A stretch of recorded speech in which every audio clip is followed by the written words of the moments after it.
तर आता 45 45 90 वरती इथे आपण एक सम सॉल्व्ह करणार आहोत. ते सम पुस्तकामध्ये 5 नंबरचं सम आहे, तिथे तुम्हाला ते फिलिंग द ब्लँक्सच्या हिसाबात दिलेलं आहे बरोबर. तर ते आपण इथे आता सॉल्व्ह करूया. तर इथे बघा, इथे आपल्याला 45 45 90 प्रॉपर्टी वापरायची आहे, पण इथे कुठेही 45 45 अँगल दिलेला नाहीये डायग्राम मध्ये किंवा क्वेश्चन मध्ये पण दिलं नाही. तर ही गोष्ट आता आपण समजून घेतली पाहिजे की जर साइड कॉन्ग्रुएंट दिलेला आहे त्याचा अर्थ त्याच्या अपोजिट अँगल सुद्धा कॉन्ग्रुएंट असतात. मग समजा हा 90 डिग्री आहे, हा अँगल आहे ए एक्स, हा पण एक्स समजा, म्हणजे हे दोन कॉन्ग्रुएंट झाले. कॉन्ग्रुएंट झाले म्हणजेच जनरली आपण यांची अशी टोटल केली, तीन अँगलची बेरीज 90 डिग्री इक्वल टू 180 डिग्री आला पाहिजे. सम ऑफ ऑल अँगल मेजरमेंट बरोबर. तर म्हणजे किती होते 2x plus 90 equal to 180 degree.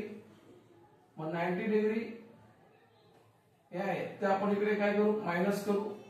180 degree minus 90, 2x equal to परत 2x equal to 180 minus 90 90 degree, x equal to 90 degree divide by 2, x degree equal to 45 degree. म्हणजे हे तुम्हाला मी जस्ट एक तुम्हाला समजण्यासाठी काढून, म्हणजे x ची पण व्हॅल्यू किती 45 डिग्री, याची पण व्हॅल्यू 45 डिग्री. हे काढून दाखवायची गरज नाही, पण मी तुम्हाला सांगतोय हे कसं घेतोय ते बरोबर. आता इथे काय करणार, property of 45 45 90, property of 45 45 90 degree. Therefore side opposite to 45 degree म्हणजे हा ए अँगल, ह्याच्या अपोजिट साइड बीसी, हा सी अँगल, ह्याच्या अपोजिट साइड एबी. मग AB equal to BC equal to 1/√2 into hypotenuse. आता याचा हायपोटेन्यूज काय तर एसी,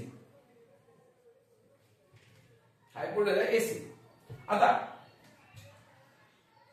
1/√2 इंटू एसी ची व्हॅल्यू दिलेली आहे √8. मग √2 ने डायरेक्ट √8 ला डिवाइड करायचं नाही, लक्षात घ्या. तर 1/2 इंटू हा जो 8 आहे रूट मधला त्याचं परत बायफर्केशन करा 4 इंटू 2. आता हे का केलं तर 4 जो आहे तो स्क्वेअर नंबर आहे आणि स्क्वेअर नंबर असल्यामुळे तो रूटच्या बाहेर येणार. जसं की बघा 1/√2 इंटू 4 चा रूट निघाला 2, म्हणजे राहिलं होतं काय √2. 4 चा रूट काय निघाला 2, म्हणजे √2 फक्त शिल्लक आहे. आता हे √2 गेले कॅन्सल, म्हणजे राहिलं काय फक्त 2 मधला 2 युनिट्स. म्हणजे AB इक्वल टू BC याची व्हॅल्यू आली आपली 2 युनिट्स. बघा प्रॉपर्टी ऑफ 30 60 90 समजावून सांगितलेले. इथे 30 60 90 आहे, 30 कोणासमोरची बाजू आणि 60 कोणासमोरची बाजू आहे.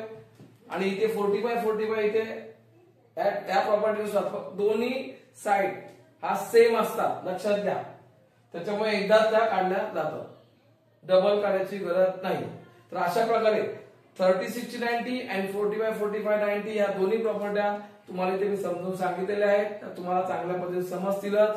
काही डाऊट असल्यास तुम्ही कमेंट मध्ये टाकू शकता बरोबर.